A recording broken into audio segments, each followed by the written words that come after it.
Hello everyone, ఈరోజు మా ఇంట్లో స్పెషల్ ఎగ్ మసాలా కర్రీ. ఇప్పుడు దాన్ని సింపుల్గా ఎలా ప్రిపేర్ చేసుకోవాలో చూద్దాం. ఇప్పుడు ఎగ్స్ని బాయిల్ చేసుకోవాలి. బాయిల్ చేసుకున్న ఎగ్స్ని పీల్ ఆఫ్ చేసుకుని పక్కన పెట్టుకుందాం. స్టవ్ ఆన్ చేసుకుని పాన్ పెట్టుకుని ఆయిల్ యాడ్ చేసుకుని పక్కన పెట్టుకున్న ఎగ్స్ని ఫ్రై చేసుకోవాలి. ఎగ్స్ని 2 సైడ్స్ ఫ్లిప్ చేస్తూ ఫ్రై చేసుకోవాలి. ఫ్రై అయిన తర్వాత ఈ ఎగ్స్ని పక్కన పెట్టుకుని నెక్స్ట్ కర్రీ ప్రిపేర్ చేసుకుందాం. నెక్స్ట్ స్టవ్ మీద ఒక ప్యాన్ తీసుకుని దాంట్లో ఆయిల్ యాడ్ చేసుకుని కట్ చేసుకున్న కరివేపాకు, పచ్చిమిర్చి ఇంకా ఆనియన్స్ యాడ్ చేసుకోవాలి. దాని తర్వాత కొంచెం పసుపు, టేస్ట్కి తగ్గట్టు సాల్ట్ యాడ్ చేసుకుని కుక్ చేసుకోవాలి. ఇప్పుడు ఆనియన్స్ బాగా మగ్గిన తర్వాత అల్లం వెల్లుల్లి పేస్ట్ యాడ్ చేసుకోవాలి. అల్లం వెల్లుల్లి పేస్ట్ ఫ్రై అయిన తర్వాత కారం, గరం మసాలా ఇంకా మిరియాల పొడి యాడ్ చేసుకుని మిక్స్ చేసుకోవాలి.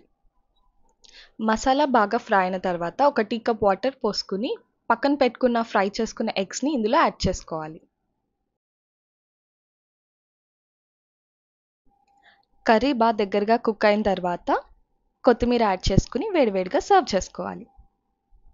ఇప్పుడు ఎగ్ మసాలా కర్రీ రెడీ.